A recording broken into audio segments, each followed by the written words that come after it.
Welcome back everyone to the Vision of Escaflowne Retrospective. And for this episode, we're going to look at the final member of the main cast that's introduced in the series, and one whom I consider a surprisingly important one.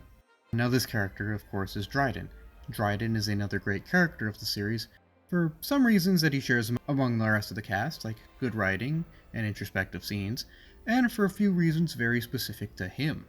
What makes Dryden stand out the most is his dismissal of fate, and how much he believes in free will, free thought, and free choice. He is perhaps the embodiment of free will in the series, and serves as a realistic argument against the powers of fate and the ideas of fortune-telling and dowsing. He fills a place in the cast that was desperately needed up until this point, as the guy who gives voice to any sort of skepticism or questioning of the systems present that perhaps the viewers might have had. In this way, in fact, he's kind of a linchpin of the series, and important for more than simply what he does in it. But of course, let's start as we always do by asking, what does he do? Now Dryden's plot summary is a relatively brief one, as he doesn't really enter the series until about the halfway point. He's mentioned earlier as Millerna's wandering betrothed, but that's about it, a few references here and there. His first on-screen appearance occurs after Vaughn suffers horrendous injuries due to his blood bond with Escaflowne and almost dies. While he's fading fast though, the crusade runs into a merchant convoy that just so happens to be headed by Dryden. Dryden is then contacted by the main cast and proceeds to both summon for a repair team for Escaflowne and then pay for the repairs out of his own pocket.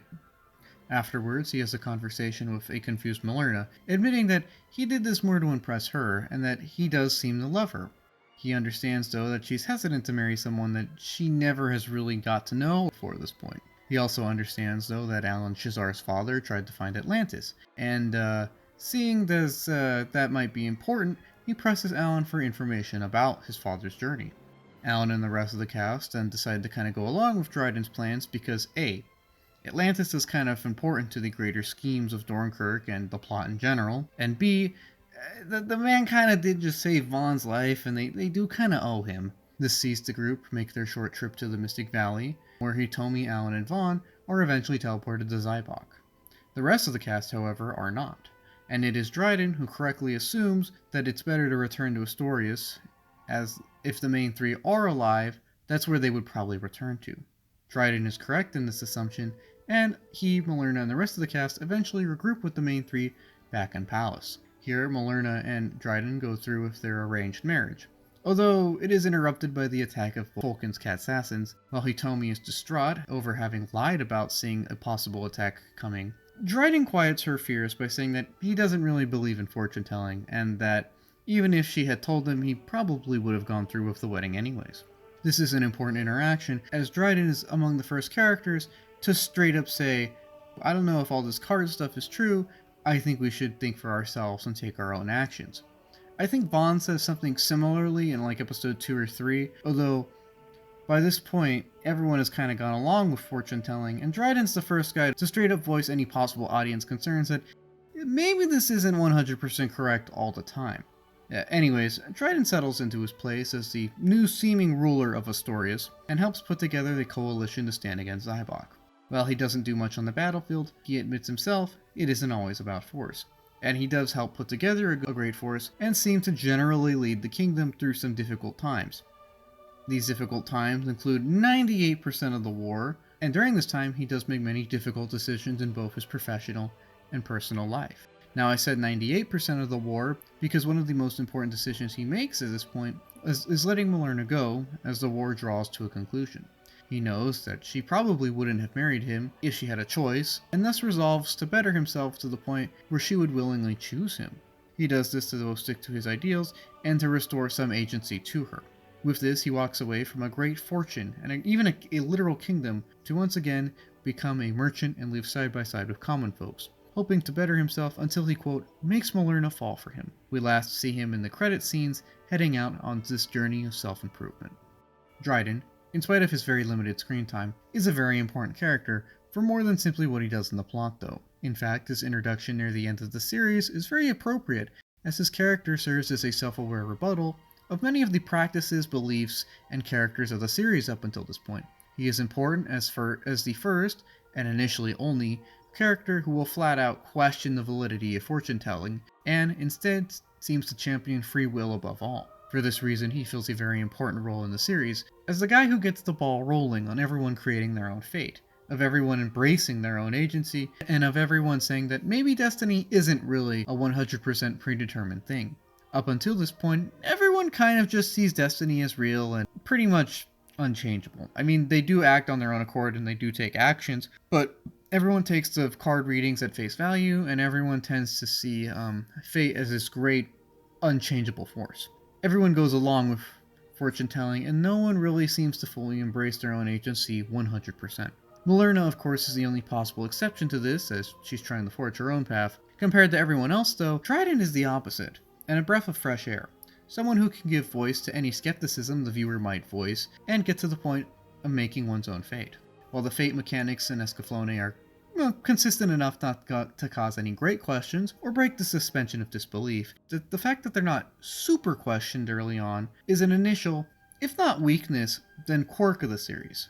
Because let's be real, if this was taking place in the real world, or with real people, or at least someone who was relatively skeptical, at least someone would probably have the idea to go, hey, is this fortune telling stuff real?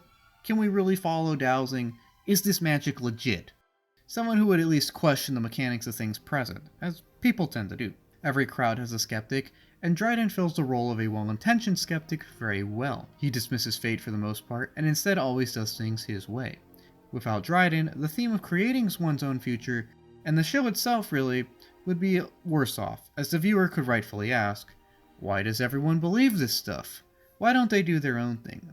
Was this all fate? Were they really acting on their own decisions? Or was it fated that they make decision? And so on and so forth. With Dryden, though, the show can smoothly and firmly start to transition into its deeper themes and prove that people do have agency. Dryden isn't just an important character for this logistical feat, though, as he's also a very well written and characterized man with good layering and development, like many characters in the series. When we first meet him, he seems kind of shady and weird.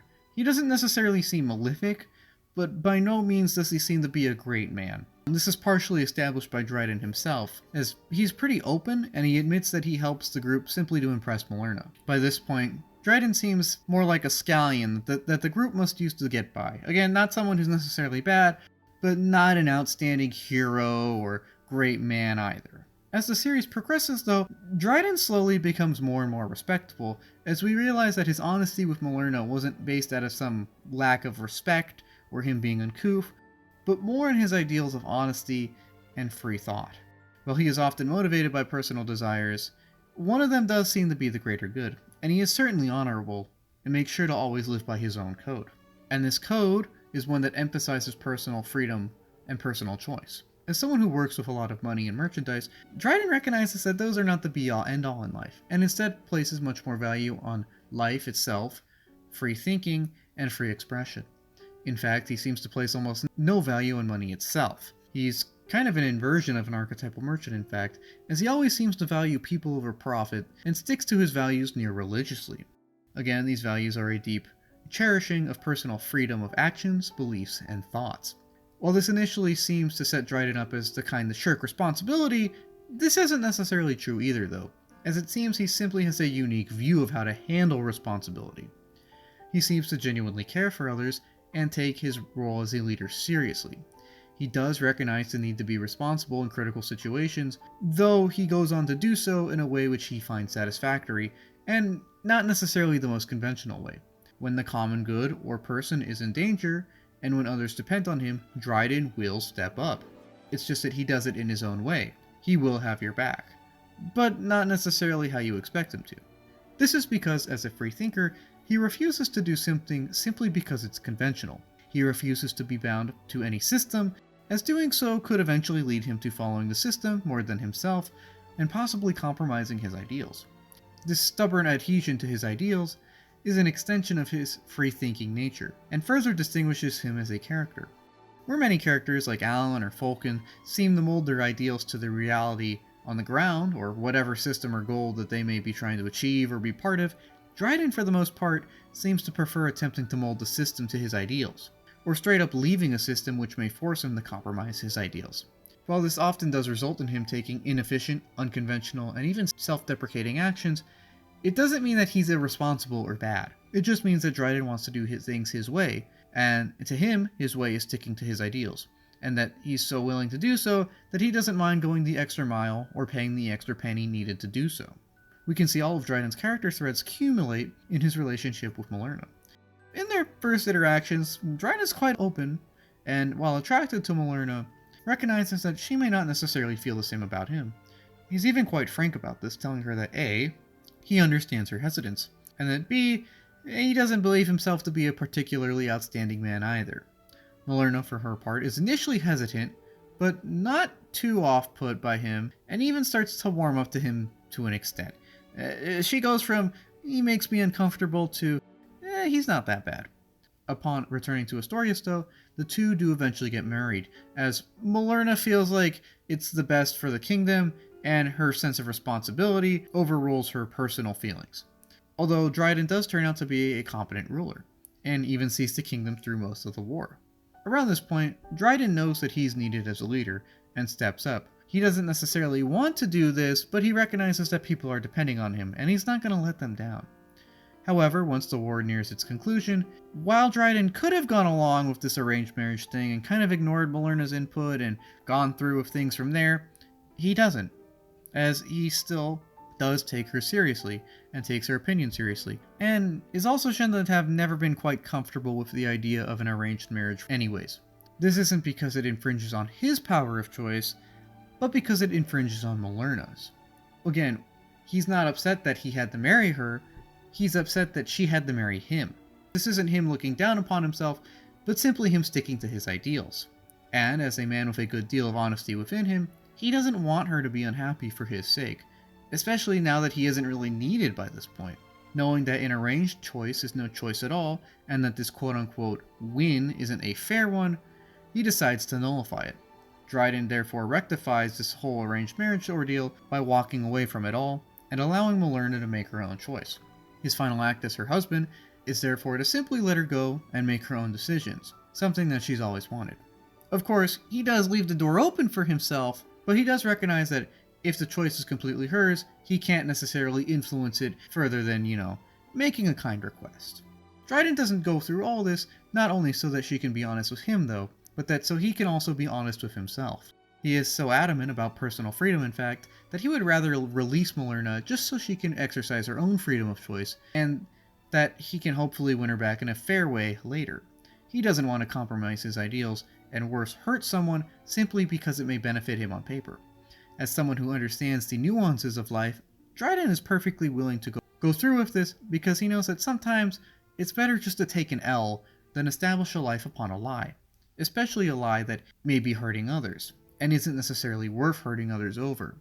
He knows that life and individual agency are sacred, or at least to him, and he isn't going to be a hypocrite simply because it may theoretically benefit him this one time to compromise on his ideals. Once again, he takes the high road, even if it is a very out of the way and winding one, even if it is kind of to his own detriment, and all of this proves his strength of conviction and his own inner strength in general. He puts sticking to his ideals and being what he considers a good man above any perceived social system or goal that isn't absolutely necessary. In this way, Dryden is also unique as probably the biggest foil to the entire cast, where Alan and Vaughn and Dornkirk and Fulkin and Hitomi and Millerna are all people who are bound to a system or goal or set of responsibilities and tasks, and kind of just go along with things because they have to. Dryden is a responsible man outside of any system, perfectly willing to accept losses and walk away from things if he feels it's the proper decision to make. Where the rest of the cast may compromise on their ideals from time to time in the name of the quote-unquote greater good, Dryden almost never compromises on his ideals, and if he does, he's the most open about it. Again, this is because he's the only one who puts being honest with himself and others above the perceived greater good or social constructs present. And this is a real honesty that we don't see in a lot of the cast. Again, Fulkin may say he's doing the greater good by helping Dornkirk, who in turn says he's doing the greater good by creating fate for man, but they take a lot of really morally questionable actions. Even Vaughn and Alan, and he told me once or twice, make very questionable decisions and compromise their morals because it's for the quote greater good here and there. Dryden is, again, probably the only one who doesn't really do this, as he puts honesty above everything, and is willing to walk away from a system which may not prioritize honesty and freedom above all. This isn't to slander any of the rest of the cast, it's simply to say that Dryden is a great embodiment of a principled freethinker. At first he seems kind of weird and maybe even dumb because he goes out of the way to do things that aren't necessarily logical or don't necessarily make 100% sense. And he does seem kind of shady at first, so we ask, what's this guy's angle? What's he up to? That wasn't a logical decision, but as we get to know him and we get to see that his angle is simply to be honest with himself and simply to be honest with everyone else the whole time. More honest, in fact, than almost the rest of the entire cast. His only angle is simply trying to live according to his own ideals. And these ideals are what he treasures the most. And he treasures them so much that he's basically willing to walk away from everything just to remain faithful to himself and respect the dignity of those around him. He is willing to walk outside of any system just to maintain that honesty, just so that he can continue to know that he is being honest with himself, just to continue being an outsider that, while perhaps a bit odd, while perhaps going out of the way to do things his way, is still one that is truly strong and noble.